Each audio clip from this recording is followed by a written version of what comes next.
Good morning, it's week 54, it's Friday morning, it's a beautiful day. Adam here at Sandal Castle. I've got my coffee almost in hand, it is in hand now. And what's in store for us today? Well, I've thrown the solar panel out, it's on the grass just outside there. It's a bit of a ways from the van, I don't normally like that very much. But there's lots of shadow over here, so, you know. The sun will move. It's bringing in 50 watts at the moment. It's saying it takes 7 hours to charge up.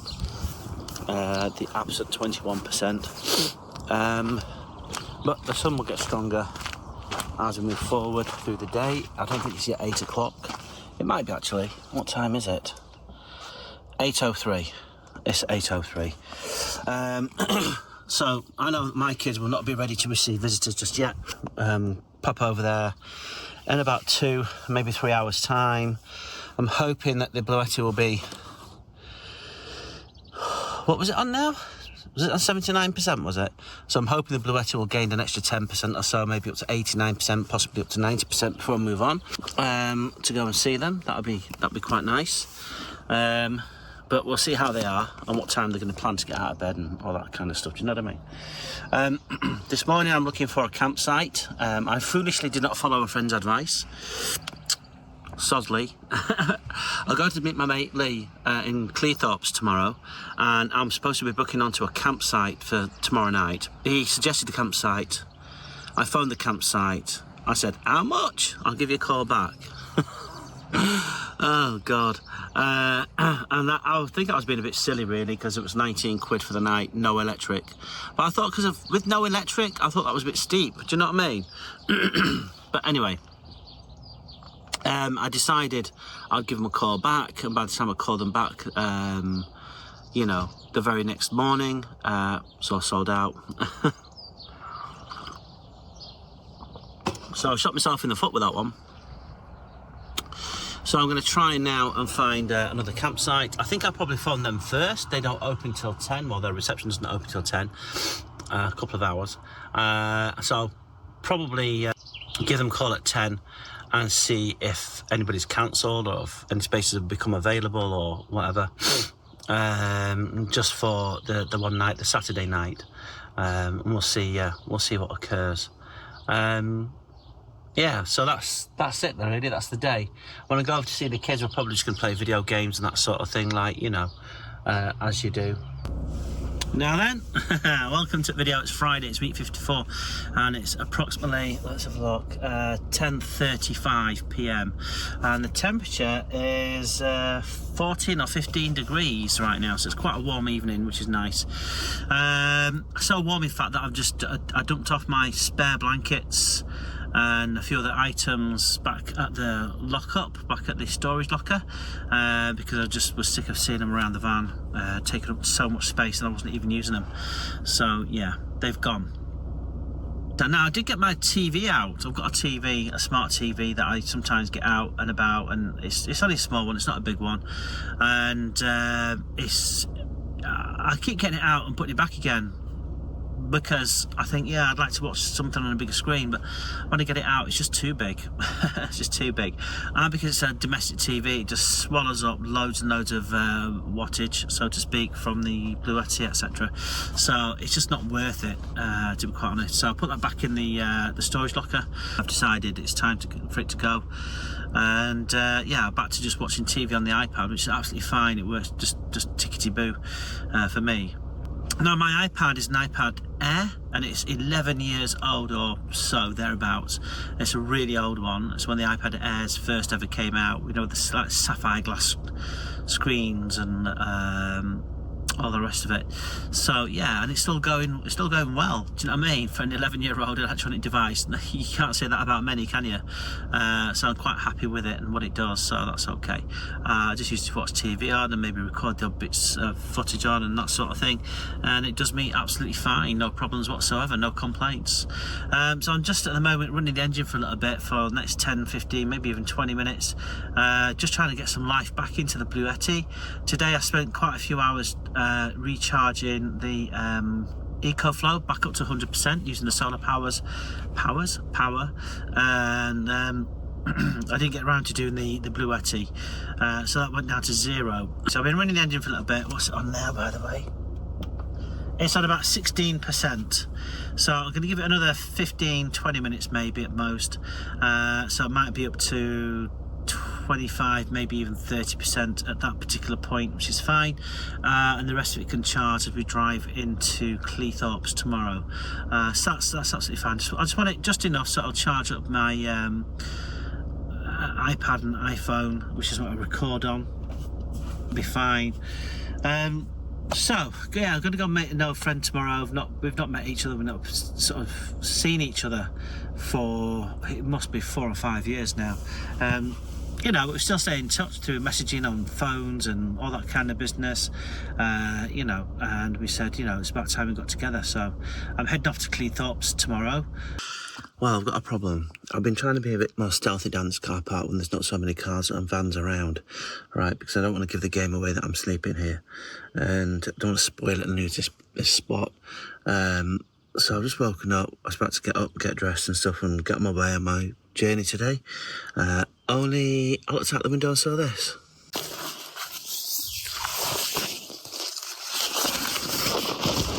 Now, that's a little bit frustrating because this car park is largely just empty. They're not doing anything wrong. It's not their fault. It's not their problem at all. That's better. And he's just sat there playing music, just minding his own business. Nothing wrong with that at all. Not doing anything wrong. Maybe he's just cold. Who knows? Yeah. Now, I don't know if that's someone who's just waiting for somebody on the canals, you know, to give someone a lift or whatever, or if it's a member of staff. If it's someone who's just waiting for someone to give somebody a lift on the canals, there's a problem, because a lot of this car park is Canals Trust. I don't think this particular part is where I am. I'm not sure, because there's no signs on this part anyway. That's why I park on this bit. But I also think he might be a member of staff, because I think I've seen that car here a number of times. Whether that's because he's associated with the canals and the boats and stuff, I don't know. Or if he's a member of staff. Either which way, I don't really want them to be seeing me, be reporting me, or having a go at me or whatever. So I'm going to have to just give it a few moments and see if he moves or gets out of his car and goes for a walk or something. Yeah, let's just see what happens. See what happens. But I'm curtain twitching, as you can see. Like a nosy neighbour. Oh, good grief. I'm going to try and put this bed up now. Usually, this is going to be quite funny for you. Usually I try and force a leg through this gap onto the floor. I then stand literally on one leg whilst I press the button to put this away. So I'm trying to touch down there. You can see now I've got a little bit of space. I can put my foot in. I have to take the iPad off because I knocked that off with my bum anyway and it'll fall on the floor. I'll try and record it for you. Okay, let me give it a whirl. I bet they've moved now anyway. So, this is me trying to get into position so I can put the bed up, so to speak, without getting out of the van. I'll do this when it's cold and wet and windy and rainy. But I'm trying to push one foot down, like that. Spin my arse around. Lean on there, pick one foot up. Huh? There we go. Oh, you're going to fall over. Ah!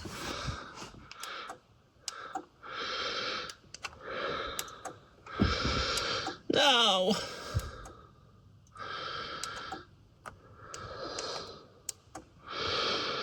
That's a fail.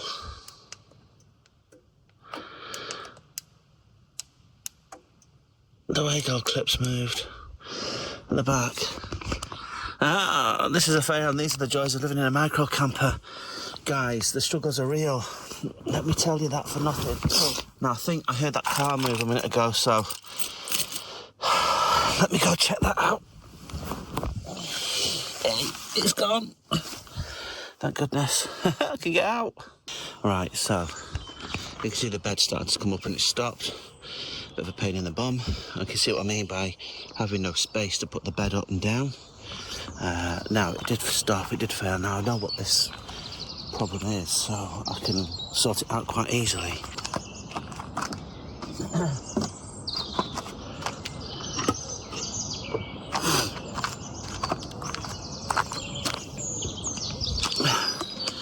So this is what the bed looks like when the door's open. Of course, it's got the lump in the middle because it was halfway up, halfway down. Now let me show you, if I can, I'll do my best, what the problem is here. Now underneath here, as you can see, I've got some Lego clips here, alright, and I think it's this one here with a 2-rod cable, not quite sure. What I do is I just put a bit of pressure on them, hold it for a bit and get the bed started again. Yeah, so straight away, gone the wrong way though. Now I can let go and that'll then continue working. Now I don't know what you could see there, but hopefully you can hear the bed and see the bed rising back into position.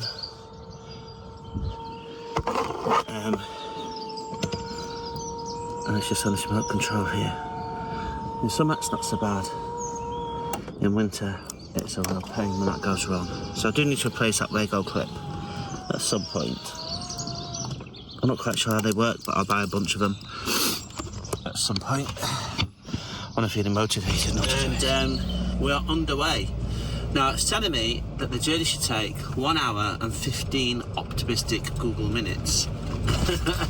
And that's if Google doesn't do its thing that a lot of people are reporting just recently, which is it'll send them one way and then suddenly change its mind and do a U-turn or do a loop or whatever and send them back the exact opposite direction. It's done that to me lots of times actually, as Google Maps, and I'm in a mind to just abandon Google Maps, get out the sat-nav, the TomTom sat-nav, and use that. Right, I'm here at Cleethorpes. It's after 7, about 7:30 or something now.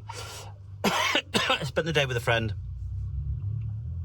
that I used to work with and had a great time. Catching up, reminiscing, putting the world to rights and all the rest of it. That's absolutely fantastic time. And thanks Lee, by the way, if you're watching, for breakfast and dinner and all the rest of it. So I appreciate that. And this place here, I don't know, I've not made my mind up yet. It looks like something from the apocalypse, to be quite frank. It looks like a desolate waste ground out there. But what I like about it is it's 6-foot steel fence around, not particularly easy for people to climb. The gates are padlocked and you get the key to come and go. So it's nice and secure, which is really good. And there's a lot of money in this car park. It's nowhere near full whatsoever, but there's a lot of money in this car park in terms of the motorhomes at here and the value that's in this car park. It kind of puts my mind at rest because mine's probably the least valuable vehicle in this car park. Do you know what I mean? Extremely valuable to me, obviously, priceless to me, but in terms of everything else that's here, far from expensive compared to some of the vehicles. So if they are happy and comfortable and confident parking here, then so am I. So I've been on my feet all day. I just want to chill out a little bit now. Now, I did find this place on Park for Night. Pretty glad I did, to be fair. It's 12 quid for the night. There are no facilities. Despite what it says on Park for the Night, there are no facilities. Park for the Night boasts, it has showers, it's got toilets and bins and stuff. It's got none of that. None of that whatsoever. I believe it's got a water tap just a bit further down. I don't need water, so that's fine. It's got limited electric hookups, which I think might be kind of all the way down this fence down here. I'm not quite sure, but I don't need that. And yeah, it's the bare essentials, but it's only 12 quid a night. So 12 quid a night for 24-hour parking in a secure compound. You know. That's not too shabby, is it really? Now, on Park for the Night, they did say that you are going to be plagued with boy racers and brushing up and down the road and hanging around outside the fence, playing loud music, etc. And yeah, sure enough, we do have that. You did not disappoint, Park for the Night. You did deliver on your promise. But it don't bother me at all. I've parked in far worse places, believe you me. It's all good in the hood. So this is Cleethorpes. Now, for those people who have never been to Cleethorpes, it's a seaside town on the east coast of England. It's I think it's a fairly largish town. I think I'm right in saying that. And it's not too far from Hull. It's not a particularly affluent area, shall we say, but it does okay. Now, this car park is right next to the train station and train lines as well, which is just, I don't know if you can see through the glass, but it's just literally over there, the train track, and the train station is literally there. So, yeah, we will probably hear a few trains, but again, that doesn't bother me at all. It's all good in the hood. We've got a few young people on their bicycles outside. I think they're just minding their own business. They're not really doing anything, so it's all fine. I'm debating whether or not to go down the road there for a beer. Since I'm in a secure lockup, I think that will be okay. I don't think I'm going to get hassled by police for having a single beer. So, 10:30, and suddenly someone nearby decides they want to blast out their music. Sunday, it's week 54, and it's about 7:30 a.m, which is why I'm being a bit quiet. I've got a bit of a hoarse throat because I haven't had my morning brew. We'll have that in a minute as soon as it's boiled. So how did I sleep last night on this Cleethorpes Aire? I slept okay eventually. The boy races, which we were pre-warned about, were out. But they finished, they died down by about 10:30. You know, so it all tracked with what was being said on Park for Night. Put you on that holder thing there, that tripod thing. Tracked with what the, I think he's the owner, said when we pulled onto site. And he kind of put us on a plot that was as far away from the road as possible. Just as a noise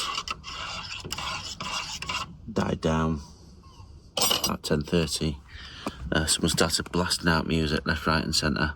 I think it was the guy that was behind me. Started playing loads of really loud music. I wasn't quite sure if it was him or somebody else, but that was not a welcome thing at all. There was no need for that. Play music, but put your headphones on, is what I would say about that. But anyway, oh, it's nice. 12 quid to park up just a few feet away from the beach. Is it worth it? I think so. Yeah, I think so. I did get a good night's sleep eventually. I left the van all on its own for a good little while yesterday, and did I feel secure in doing that?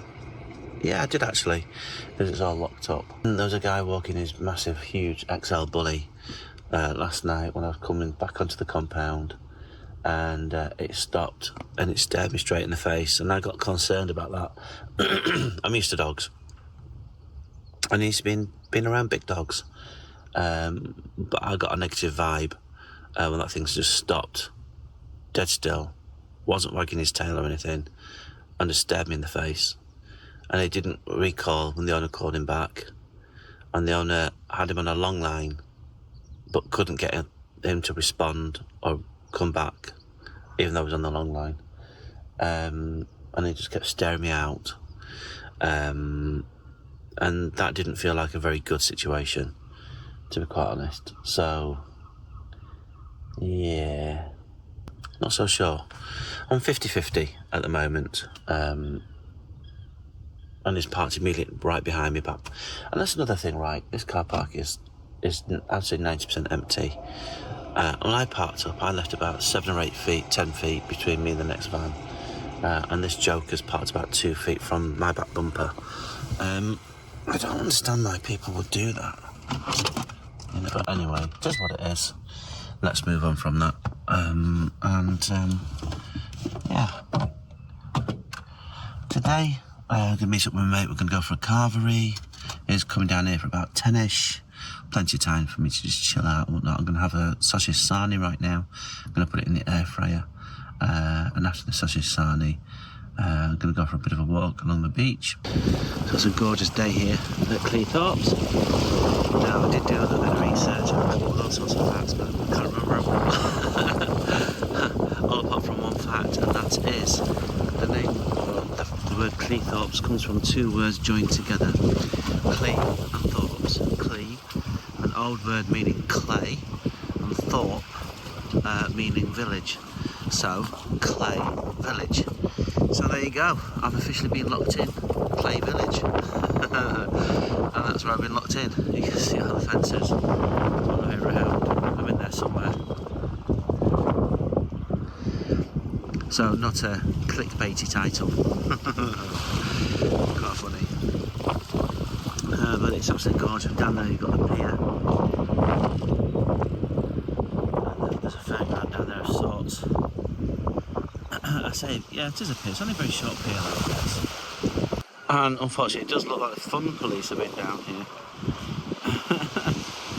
God, lots of things you cannot do on this beach. I've just had a lovely walk along the front, not very far. Showed you a few little things, not a great deal. To be honest with you, there's not a lot to see down there. It's pretty old, pretty run down, and pretty behind the times, to be quite honest. But that's Cleethorpes for you, or I should say the Clay Village. And now I've got to try and get all this mess tidied up and cleaned away from this morning's breakfast, I guess. You don't want to watch that, do you? Nah. And then my mate's going to come over at about 10, I think. And then we're going to make tracks from here. Just out and about, and I said hi to the guy in the camper van up front, and got chatting, and he's so knowledgeable about camper van builds and electronics and stuff. He showed me his electrical system. Wow, it is just amazing, far beyond my level of understanding, honestly. But just a whole host of knowledge and experience. So yeah, they're called Bob and Joyce, and I've just gone for a walk, bless them. And they were just so nice, so lovely to talk to, just inviting, warm and generous. And yeah, we had a good gossip, a good chat, putting the world to rights and all that kind of stuff. And I won't say what we were talking about and all that good stuff, because that's nobody else's business, essentially. But yeah, some really good advice given regarding electronics and stuff, and some brands to avoid and some brands to embrace. And one of the things Bob mentioned was that although I've got a lead acid battery, and if you're watching this, Joyce and Bob, please correct me if I've misunderstood. Even though I've got a lead acid battery set up, apparently I can just take out my lead acid battery and swap it straight for a lithium battery, which is what I kind of wanted to do, but I was a bit sceptical about doing it. I didn't know if I had to change gauge of wiring. I didn't know if I had to change controllers for the 240 hookup, and chargers and all that sort of thing. Do you know what I mean?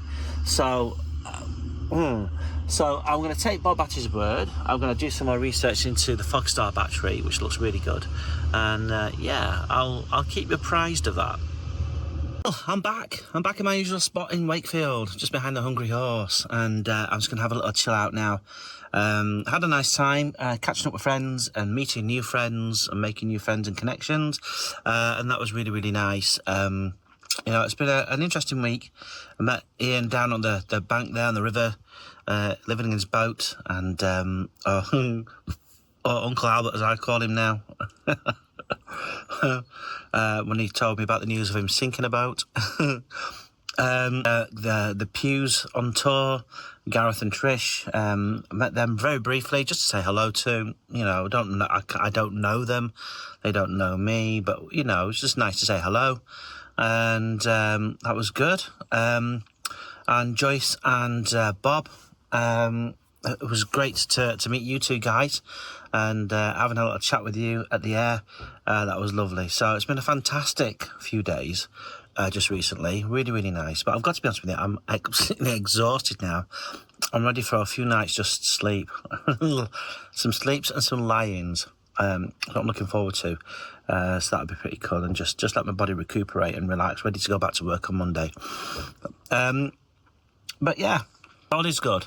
Right, guys, so if you followed along with this particular video, it's been a little bit here, a little bit there, then thanks very much. Don't forget to please do like, comment and subscribe. Remember that subscriptions are free. You don't get charged to hit that subscribe button, okay? So don't fear being charged for anything. I will never ever charge you for anything at all. Okay, it's all free, guys. All right, catch you in the next one. Bye for now.